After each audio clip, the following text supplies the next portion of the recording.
73, bienvenue sur ma chaîne. Donc on va faire un petit unboxing. Allez, c'est parti. Je vais faire le déballage. C'est parti pour le déballage. Bon, j'espère que vous avez passé de bonnes vacances, ou si vous êtes encore en vacances, bah profitez du beau temps, parce qu'ici il pleut, hein. Franchement, pas génial. C'est parti pour le petit unboxing. Hop. Alors c'est un petit colis. Alors évidemment, vous avez vu ce que c'était. On va l'ouvrir. Hop. Bon. Qu'est-ce que c'est? Voilà, version, bien sûr, GPS. Un de plus avec le GPS. Donc, bien sûr, pour la fréquence, donc 136, 174, 400, 480. La documentation, donc évidemment, je pense pas que ça soit en français. Non, bah, je dirais comme d'habitude, hein. On s'en fout un peu. Voilà. Super. De l'héroïne en sachet. C'est de la merde. Hop. Là, l'appareil. Donc, bien sûr, je vais vous montrer l'arrière quand même. Voilà. Que ce soit un peu plus net. Voilà. Donc ça, c'est un peu abîmé. Ça vient de sur Amazon. Câble de programmation. Ça m'évitera de l'acheter. C'est une bonne chose. Le socle pour le chargeur.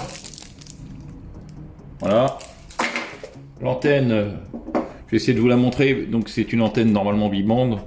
On n'a pas forcément une bonne visibilité, mais voilà, c'est pas. De toute façon, c'est une antenne bibande. Bien sûr, pour charger, c'est mieux. La batterie, alors c'est de la 3200 normalement.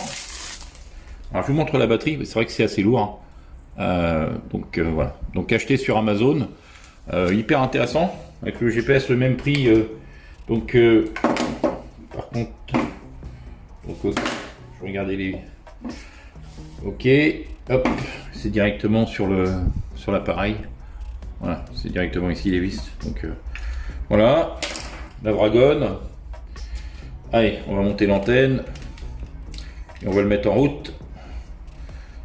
Hop, donc ça doit être assez simple à mettre en place. Je l'avais déjà eu cet appareil par un ami. Donc c'est IP67 évidemment, ça peut être dans l'eau. Je vais pas forcément le mettre dans l'eau. Là l'écran, je vous montre l'écran quand même ce que ça donne. Voilà, c'est du matériel assez sympa, assez lourd. Donc voilà. Bon, faudra y jouer. De toute façon, faut que je le programme. Donc on se retrouve bien sûr pour des essais un peu plus complexes. Un peu plus complet, je veux dire, pour des essais un peu plus complets. Et voilà, bon, il a une bonne prise en main. Je verrai bien ce que ça donne. Voilà, 73 à tous, je vous dis à bientôt. Bon, ça a l'air de fonctionner.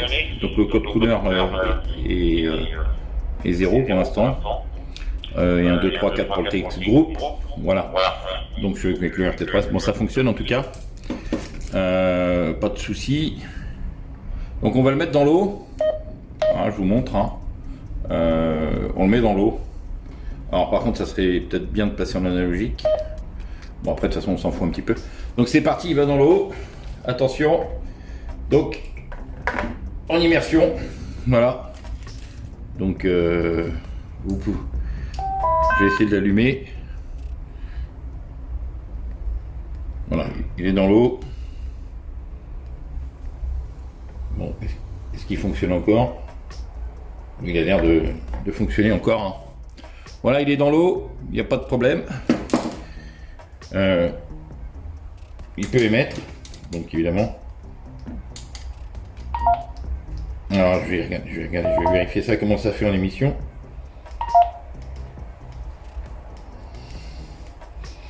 Alors, hop. Non, c'est une mode scan, évidemment, c'est pas bon, c'est pas ce que je fais. Voilà, c'est parti. Il émet 1, 2, 1, 2, 1, 2, 3. Oui, bah ça dans l'eau, c'est pas génial. Bon, ça fonctionne en tout cas. Voilà, je le ressors de l'eau. Vous pouvez le mettre en toute tranquillité dans l'eau, hein. Il est bien IP67. On va regarder, on va le sécher un petit peu. Donc il y a une serviette, voilà, je vais le mettre sur la serviette. On va regarder évidemment l'intérieur, ça peut être intéressant. On va le sécher un petit peu. Voilà, je l'ouvre. Est-ce qu'il y a de l'eau à l'intérieur de la batterie? Voilà, quelques micro-gouttes, hein, évidemment. Voilà, quelques petites gouttes. Mais bon, c'est bien, vous pouvez bien trafiquer avec sous l'eau en tout cas. Bah sous l'eau, faut éviter, mais il résiste bien en tout cas à l'appui. Bon, on se retrouve. Alors, je vous montre vite fait la documentation.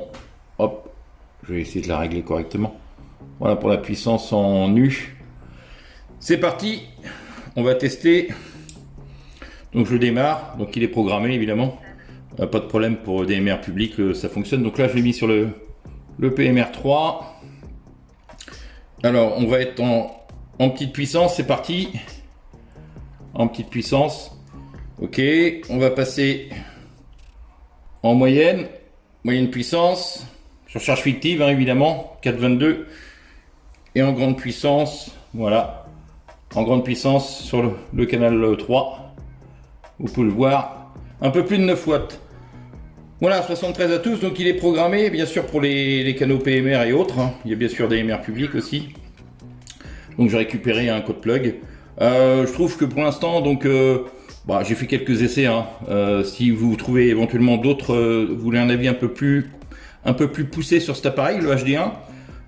Franchement, c'est la prise en main et autres, est pas mal, la programmation pas trop compliquée, vraiment génial. Allez, 73 à tous et bonne lecture de cette vidéo et je vous dis à bientôt. Et n'oubliez pas un petit like si vous voulez la suite. Merci.